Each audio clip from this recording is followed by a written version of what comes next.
So you know how like last week I was so happy because I got what I called a Christmas miracle in that I didn't have to get up on a Saturday morning to report on some like fucking Republican governor candidate asshole. Thank you for the Pokeball. Yeah, so that got rescheduled to tomorrow to today morning. Today morning, that's what we call it. Yes, that got rescheduled to today. During a fucking blizzard at 9 a.m., I had to drive to go listen to a governor guy give like a vote for me. Yeah. At again, at fucking. It's not the earliness. It's just that there was a blizzard going on. It was horrible. I couldn't see the fucking road. I was endangering myself to do my job. I'm braver than any soldier. Is my joke about that.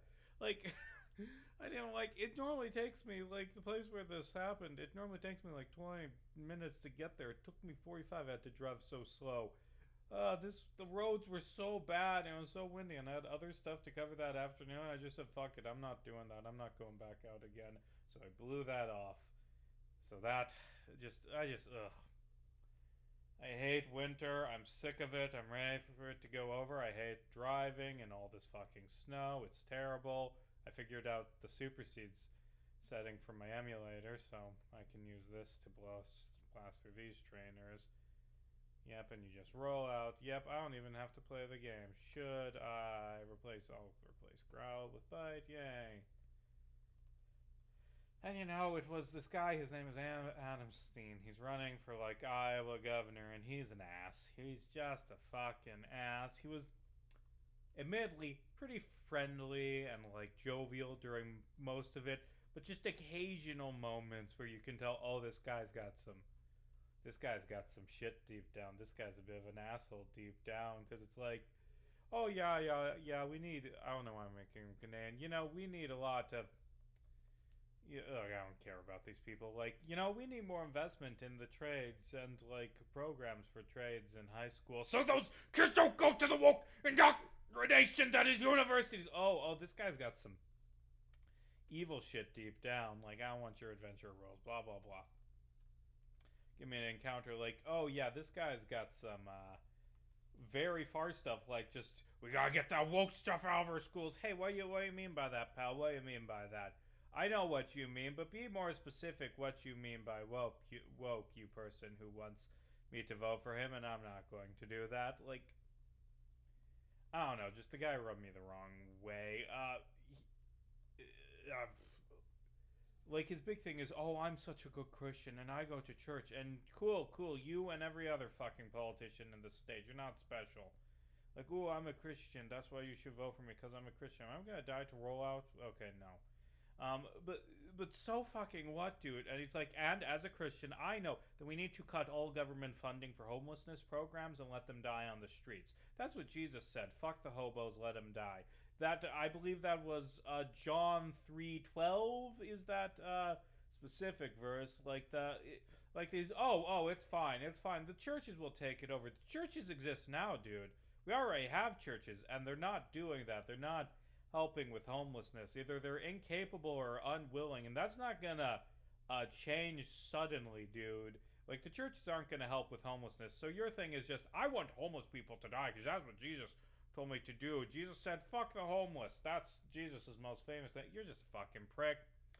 I'm fucking sick and tired of goddamn conservatives and just this, like, oh, I'm a Christian, which is why I hate the poor people and want them to suffer. No, fucking, like, I'm not even a fucking Christian. I think all that shit is dumb, but, like, Jesus is like, give up all of your possessions and give them to the poor, but actually, I love capitalism too much. So actually, I'm not gonna do that. Well, then you're not, well, then don't do this. Oh, I'm like God's greatest Christian because I hate queer people. Well, go fuck yourself, man. Fuck you. Oh, right, there's, like, roller skates in this game, but I don't, like, I don't know. I'm just rambling. I don't like stuff, and it's gonna be next year's gonna be hell. I'm gonna have to go to so many of these shitty fucking events with shitty fucking Republicans that are running, and they're gonna win. They're gonna win because, like, this guy hates poor people. This guy is a piece of shit. Well, that's exactly what Keokuk County loves. That's what Iowa loves. Iowa hates fucking everything. Iowa's just a bunch of shitty state full of assholes. I fucking hate this goddamn state. And I've just been getting terrible encounter rolls. Like, come on. I don't want to just completely use my starter, and I should probably heal up before I lose. And also I'm going to rearrange my moves so I can button mash better. You go to bottom. You go to top. And do I have a potion? Do I have a potion? Like, yeah. And the other thing is, I don't know if I should say this, but like, yeah, I have a son with like a genetic condition that left him barely able to walk, and doctors thought he would never be able to walk, but he can walk. And like, okay, this is like talking about, and Jesus gave him that condition to test my faith and make me a better Christian. Ooh, something about like using your disabled son as a prop, and ooh, I worry about that kid, like, cause you're his dad and you're using him as a prop when you're running to governor cause you want to hurt other people's kids. Like, yeah, I hope that kid's alright, cause I don't, just the using as a prop thing rubs me the wrong way, you know? And I'm not even holding it cause I can just, use row out, yay. And hopefully I get a good second when I go to this next route. Do you have Pokemon I can beat up, little girl? I do like that they have the little animation for like bending down to talk. Ooh, there's a clothing store in this town. Oh god, don't give me tutorials. I know how the fucking game works. Yeah, heal up. Yeah. Okay. Do you have any, what does the specialty corner have? Okay, Pokeballs and potions. You're fucking useless. What do you have? I don't need X items because I'm not using items in battle. What I should really be spending my money on is clothing, because that is the best thing about this game, is the clothing options. And really, this is all you've got. Sure, I want to change it from at least one difference from it. And why can't it be auto equipped? Fuck you. Yes, I know how a changing room works. Like, what? Oh, do I have to use the touch screen for this? Like, what? Change? Selecting. What? Why is this control weird? Like, that it isn't going down. Okay, hold on. No, I don't want to. I can't. Why are you not letting me change my clothes more? I'm confused by this game's stuff. Like, oh, you have to drag it. I don't know. Customization. Cycling cap, that's default. Logo cap, I won't buy it. What did I buy? There. I can get better clothes later. This is the most interesting thing about the Nuzlocke. Now, secret Nuzlocke rule, you gotta customize and have style. You can't be generic trainer style. Okay. So, what's going on? They finally released the new Knives Out movie, and I know that Rian Johnson hates them being called Knives Out. But the new Benoit Blanc mystery. Wake Up Dead Man, and that was just such a good fucking movie. And I do like when you're like watching a murder mystery, and it's like, oh, I see you. I know what you're fucking doing. I know what's about to happen. It's like, oh, so we got this Catholic priest who's like an asshole, and he gets stabbed to death on Easter, and everyone, no, he gets stabbed to death on Good Friday. They call it Good Friday because that guy Jesus got what he had coming. Is why it's called Good Friday. This priest, much like Jesus, gets what he has coming on Good Friday, and everyone thinks that his subordinate named Judas did it, or actually Judd did it. Okay, and then so he gets murdered on Good Friday, and before he dies, he says, "I will rise again. I will see you again on Easter. It will be my final sermon." And they make a big deal out of like, ooh, this tomb is specially designed so it can be open from the inside. Okay, he's doing a Jesus. They're doing a Jesus. That's why it's called Wake Up Dead Man, because this dude's doing a Jesus. He's gonna get out of the fucking tomb, and that's gonna be part of the killer's scheme, is to make this guy look like the second coming of Jesus, because he rose from the dead on Easter. Yeah, that's the plot of that movie. And damn, just really shitty thing. Actually, with the fairy typing, if I get the right ability, then I could actually use an Azuma roll, but I'm just not getting anything great in this run so far. Just me and my Chispin and the don't use water spout. Fuck you. I think I'm at this point. I'm too strong to weaken Pokemon, so I just gotta throw them blindly. And you get to name Melibels. That's a cool name. I should pull up those comments to read before I start just fawning praise over Wake Up Dead Man. Okay, so let me get that comment text up. There you go. You can see what I see. So Derpaturtle or Tur, I like this is like very far away in the corner of my eye, like what I can see. I mostly am focusing on the game. This person says, common misconception, Andrew Hussey, the character, didn't actually have anything to do with Doc Scratch's death. I didn't know that. I genuinely thought that Hussey killed Doc Scratch. Ever wonder why the Doctor uses Calliope's gun and dresses like her, or why his death was a requirement for his master to emerge? It's because Calborn killed him in the same way he killed his cherub sister, by predominating over their body. I don't... Okay, Doc Scratch going limp in AH's presence is a mad joke about how the author was acting like a crazy person yelling at a made-up character for things they made him do. Here's what AH had to say about the time. No, I didn't kill him. That was explained. When he's in my pocket, he goes unconscious like a reverse Calvin and Hobbes deal. And I laughed and he stayed asleep for a while until the conditions for Lord English's arrival were met. He would have died regardless, and my involvement affected nothing at all. Maybe when we went unconscious, he might have refreshed the Scotty dog. Okay, I don't... That's interesting. I didn't actually know that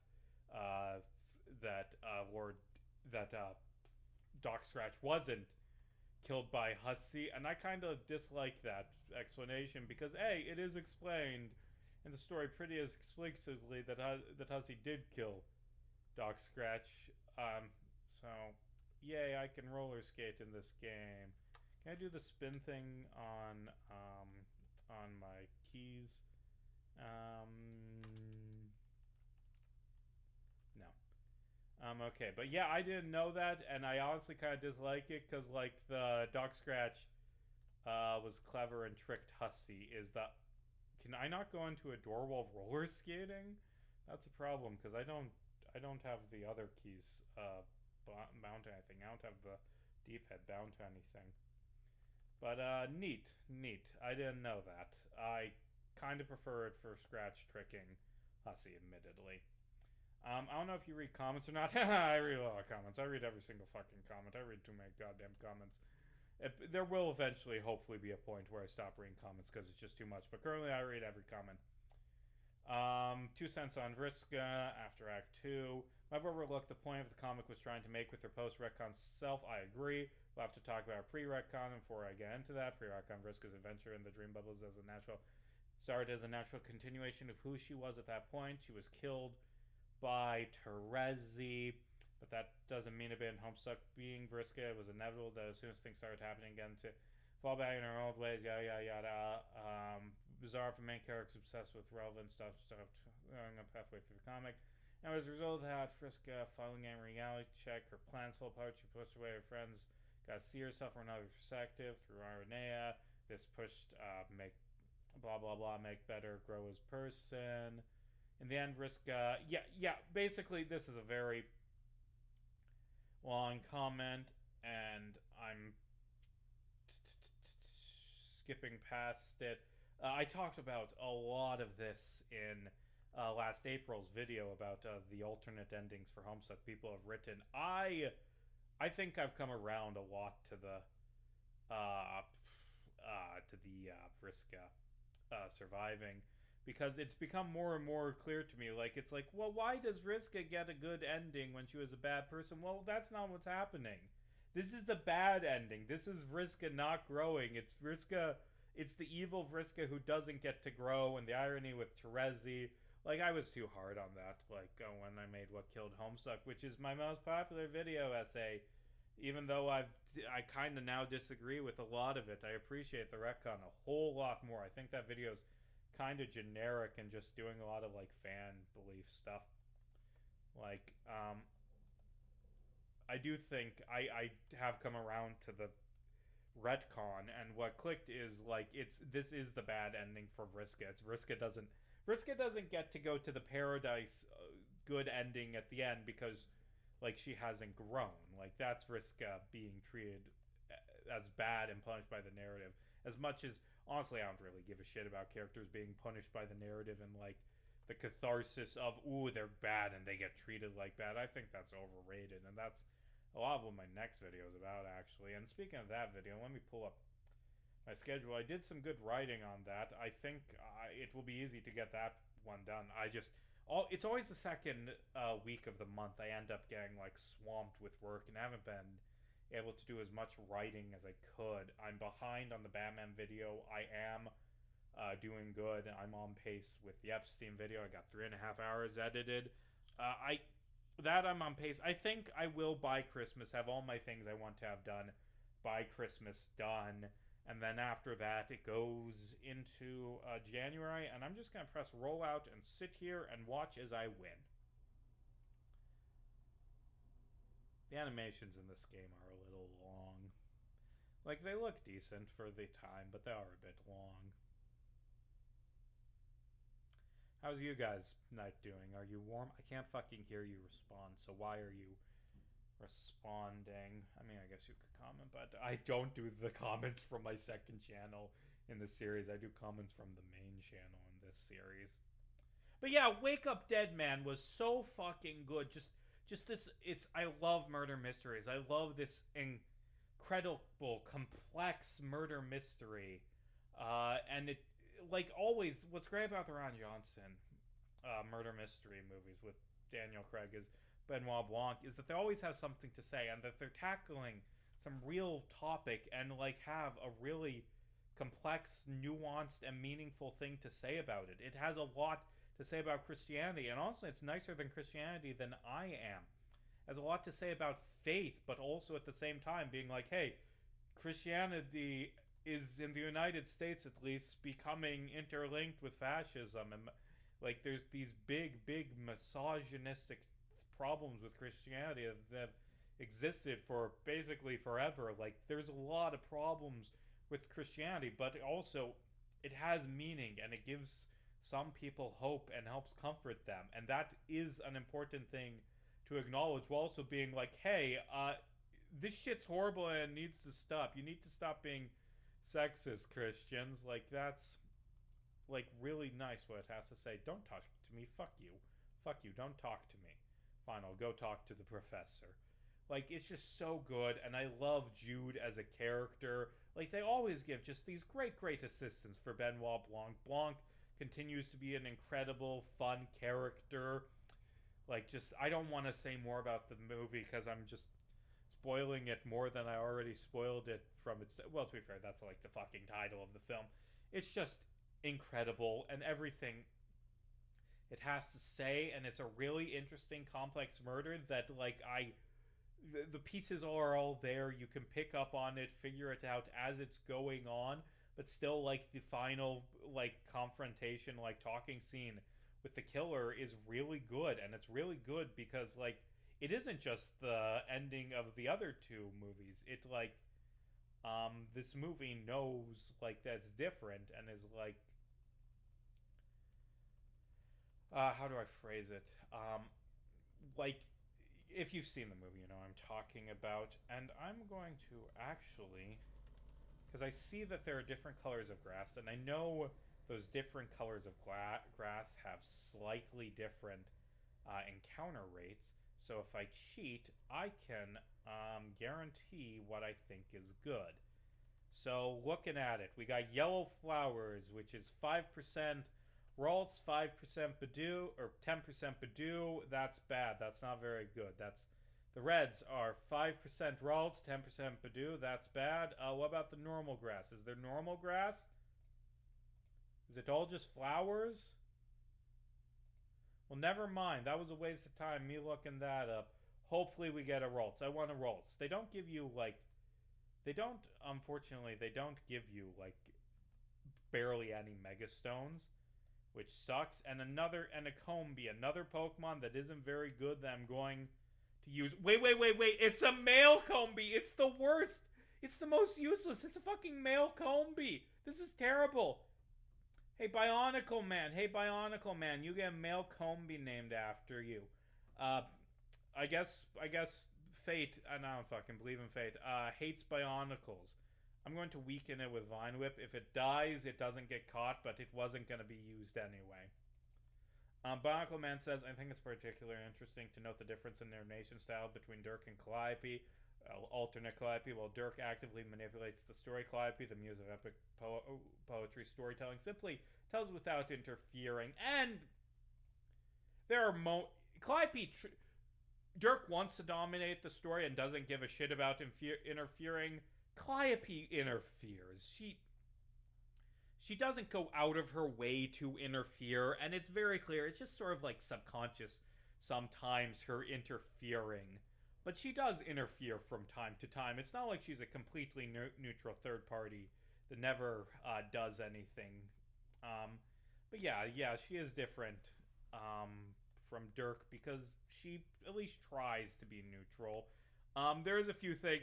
There's just a scene, though, where she's like, you know, Calliope is beautiful and you should love Calliope. Like, okay, is that what Roxy is actually thinking? Or is this what you are thinking? Calliope, albeit the one that doesn't presumably have any affection for Roxy because you've never met Roxy. Like, wait, did alternate Calliope know, like, in her timeline, did she know the nobles? I don't actually know. That's interesting. And I think, looking over this team,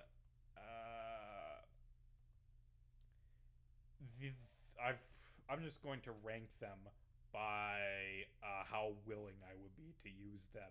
And you'll notice, wait, do you have an item?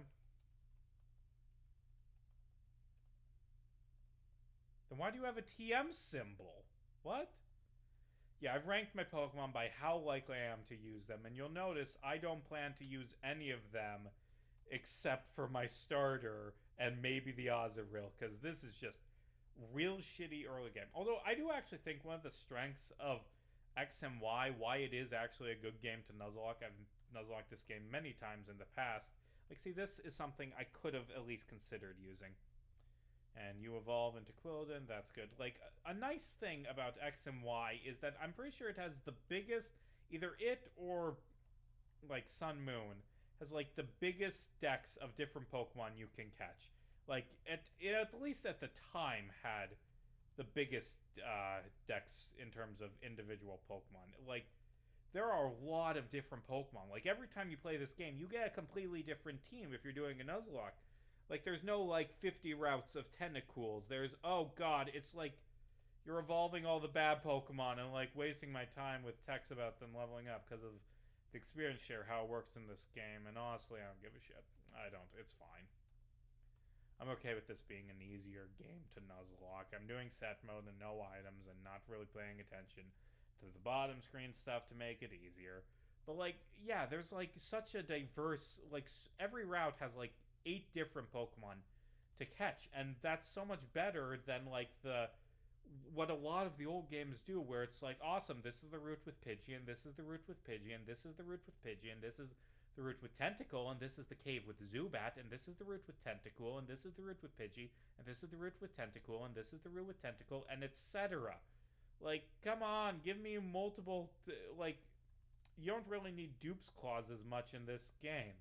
And it is weird, kind of the stop-start, like, I might have to rebind so that I'm not roller skating everywhere, because this is kind of getting annoying. Because, I mean, it's faster, but the roller skating is, like, it gets caught on things.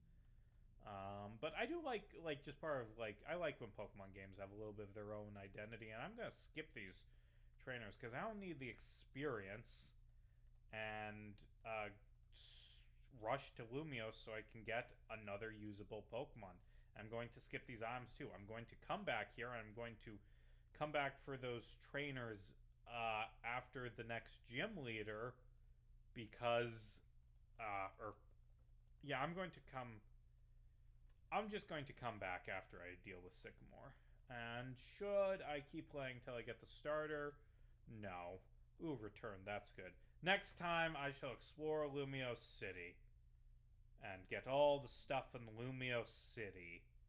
And then I'll go back and, like, fight those trainers. Yay. Hey, she's walking through the blackout. Where are the cops? Why aren't the cops shooing this woman who's walking through the blackout? Why do you need to have a cutscene 5 steps into a town? It froze or it didn't freeze, but it briefly did. Like, Lumio City. This is a place that I will deal with next time. But now I end this. There.